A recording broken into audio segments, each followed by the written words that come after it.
Shalom. We want to give all the praise, all the glory, all the honor unto Yahweh, Bahashem, Yahushai, Bahashem, Rakah, Kudash. Double honors goes out to the elder apostles of Great Millstone for teaching me the truth. Also want to acknowledge all the Akyam who are pushing the truth with sincerity throughout the four corners of the earth, and Shalom to the elect of the nation of Israel. This is Shabai from GMS Denver, and just getting into the Passover spirit, which really we should be getting in this Passover spirit, a week ago. And it's just because it's a solemn holiday, This is not one of the holy days, high holy days where we, it's not so much a holy day of celebration, but more so of solemnity, right? Seriousness. You have Israelites who have, in the times past, who have, treated it as if it was a celebration holiday, where you're partying it up and living it up and this and that. But this is the Passover, so this is not so much of a celebratory holiday. This is more solemn and serious. That's the point I want to stress, okay? But without further ado, we're going to go ahead and read Exodus 12 and starting at the top at 1. It says, And Yahweh spake unto Moses and Aaron in the land of Egypt, saying, This month shall be unto you the beginning of months. It shall be the first month of the year to you. Speak ye unto... So yeah, that's the other thing. The Passover, we're entering the time of the actual New Year, the real New Year. Esau Edom, he sets his New Year for middle of the freezing weather, January, which that's not the New Year. The New Year is actually the spring, when the flowers start to blossom, the trees start to flourish, so on and so forth. The vegetation is green. It's because it's the dawn of a new year. All right, tells you that in Daniel 7:25, it says, And he shall speak great words against the Most High, and shall wear out the saints of the Most High, and think to change times and laws.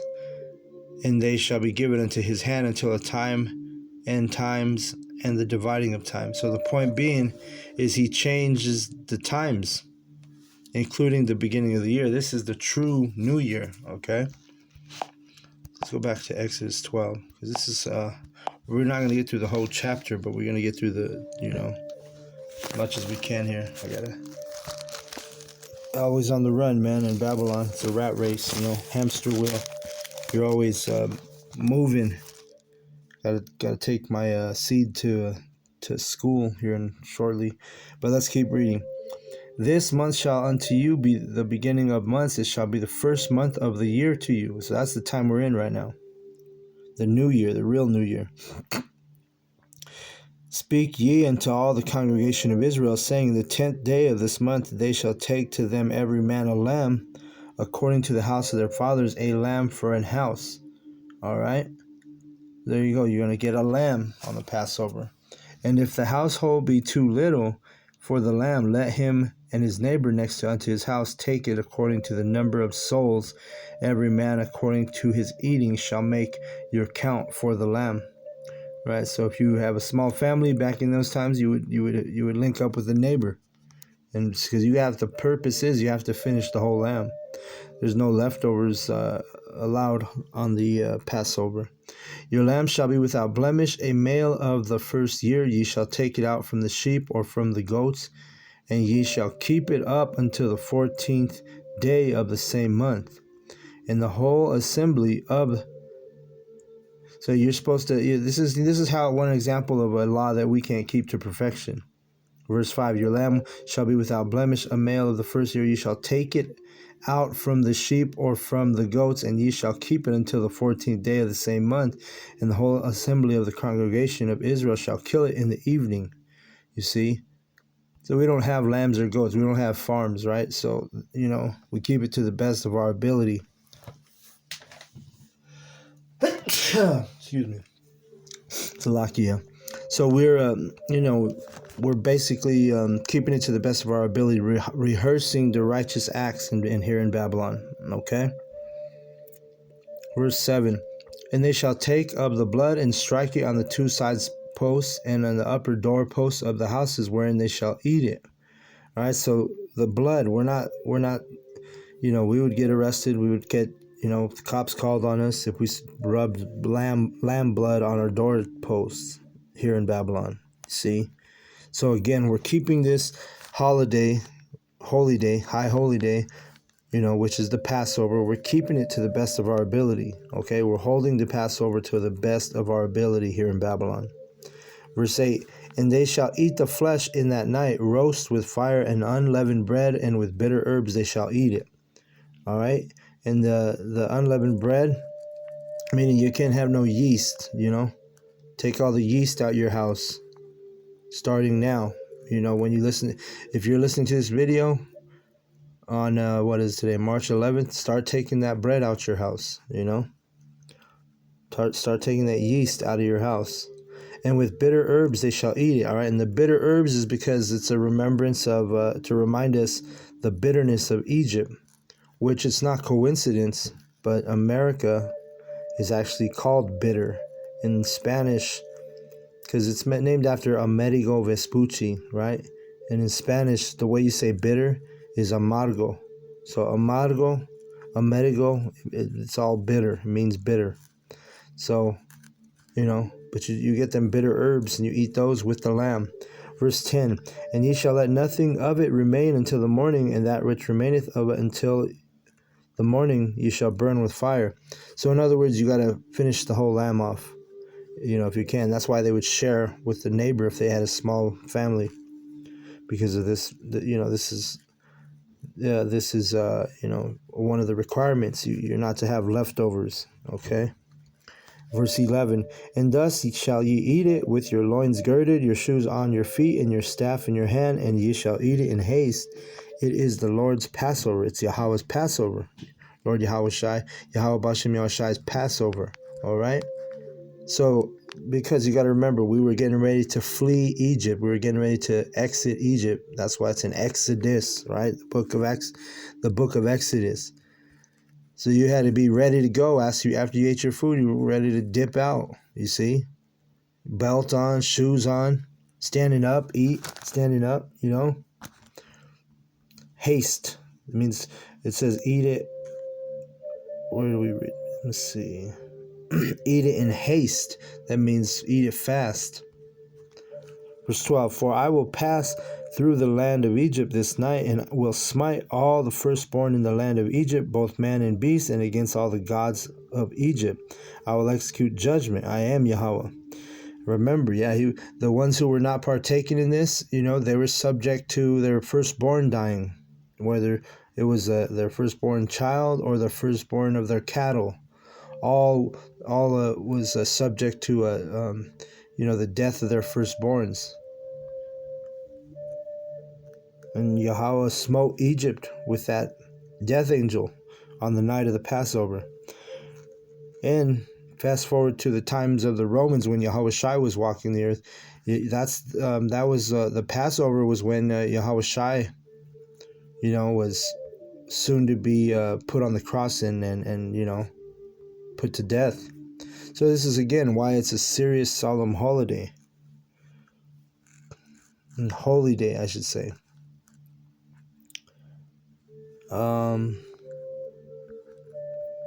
Verse 13, and the blood shall be to you for token upon the houses where ye are. And when I see the blood, I will pass over. That's why it's called the Passover, because the death angel passed over our house, and we were protected as the Israelites. For why? But why were we protected? Because we were keeping the Passover. We were following the ordinance. We were following the law of Yahweh. Instructions that he given us. Like you read this Exodus 12, you literally get instructions on how to keep the Passover to the best of your ability here in Babylon, right? Or wherever you are, if you're scattered in a different nation or country, and you're an Israelite, and you're of the elect, the hopeful elect, you want to do these things that are mentioned here in Exodus 12 this week. And the Passover this week is March 13th, 2025, okay? So let's keep reading. And the plague shall not be upon you to destroy you when I smite the land of Egypt. So, this is what kept us, that hedge around us from the death angel that was going to pass Egypt, was the blood on the doorpost. By us keeping this Passover here in Babylon, we're spiritually and symbolically, we're putting blood on our doorposts. I'm going to be with the brothers of the GMS Denver Thursday night, which is the 13th. We're going to do the whole ceremony, the whole ritual of the Passover. And, this is going to be that symbolic protection, Lord willing, because we are the men of Yahweh Bashem Yahushai, okay? So we're going to keep reading. Verse 14. And this day shall be unto you for a memorial, and you shall keep it a feast of Yahweh throughout your generations. You shall keep it a feast by an ordinance forever.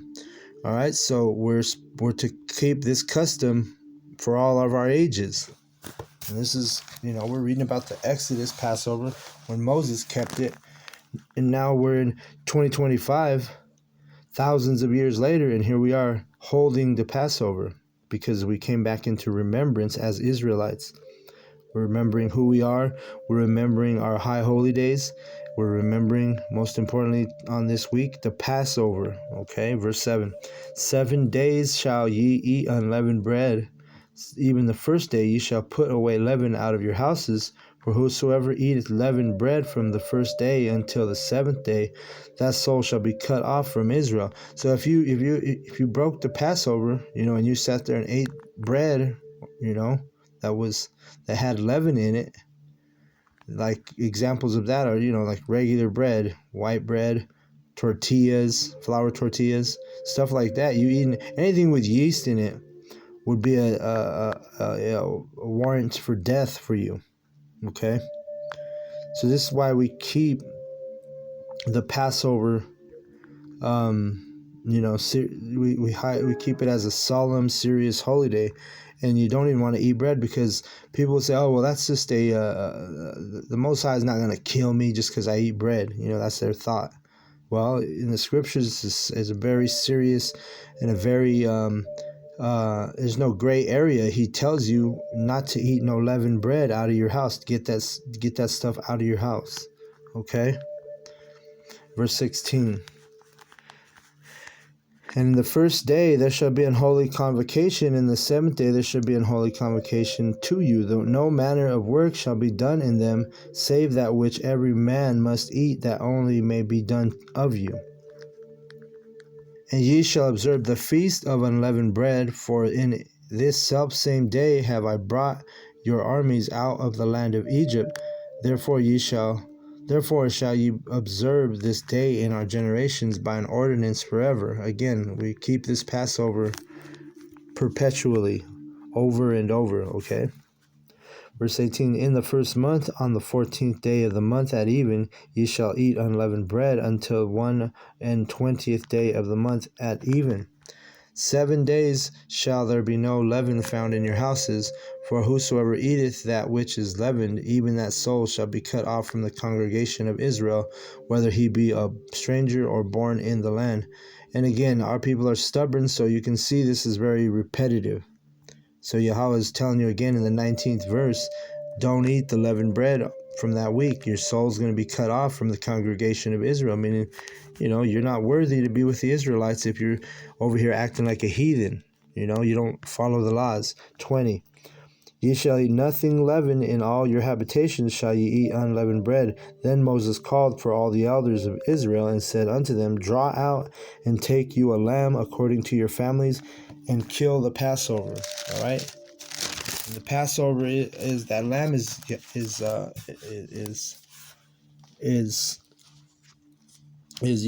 a commandment to eat that lamb.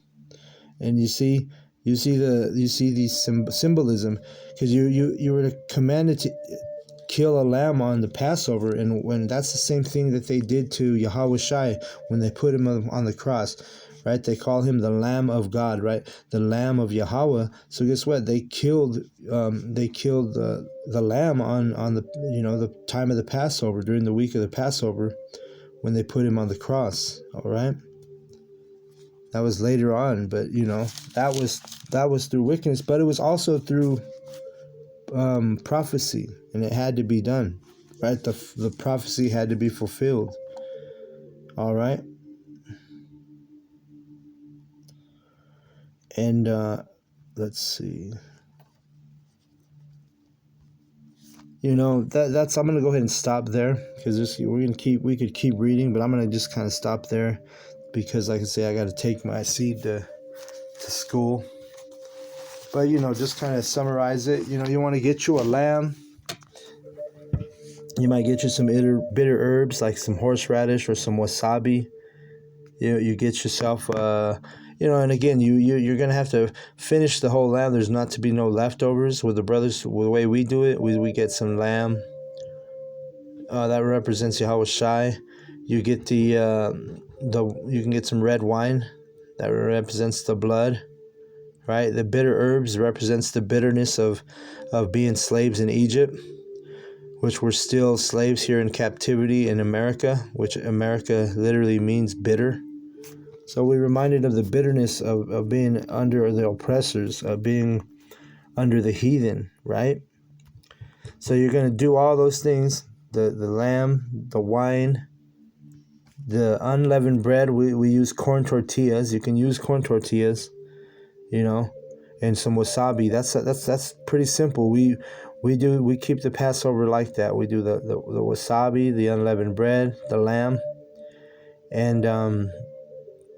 and that's what it is. We eat. You wait till the sundown to eat. All right. You don't eat until the sundown. And then you hold that Passover. You keep those thoughts of Yahweh Shai. Remember the bitterness of Egypt. Remember how this place is a bitter place. All the plagues and all the oppression that we have to face in both ancient Egypt and spiritual Egypt, which America is spiritual Egypt. Okay, so you're gonna eat standing up, because remember, you got to eat it hastily, eat it fast, and remember the reason and the purpose that we're doing this. This is not like I said, it's not a high holy day where you want to go out there partying it up, living it up. You ain't gonna go to the strip club. You ain't gonna go to the club, or you're not gonna be doing all that. On the Passover. Passover is a solemn holy day. Okay, so we had actually a group of Israelites, the Sakari, which now they've hit rock bottom, right? But you could see how they were fucking up. They were waxing worse and worse and worse, to the point of what just happened recently, But one of the things they did in the past is they literally had strippers on the Passover. That's how stubborn Jake is, man. You're in this knowledge, you're in this truth, and you had a group of men who were men of Yahweh Bashem Yoshai, or so-called men of Yahweh Bashem Yoshai. And they literally, well, not to mention they had a buffet, which you're not supposed to hold no damn buffet on the Passover, right? It's a simple meal. There's no, part of the Passover is you're not to just allow anybody to come and eat with you. This is a solemn feast for you and the brothers, if you have a camp, or, only the members of the congregation of Israel. If you want to keep a Passover, what do you call it? Low profile Passover, with your family, that's fine. All right. So Lakia, that's my little alarm to get my kid to school. But yeah, it's a simple, low profile, between you and Yahweh Bashem Yahushai. Say some prayers, throw some prayers on that night. Start, finish your lamb, drink your wine.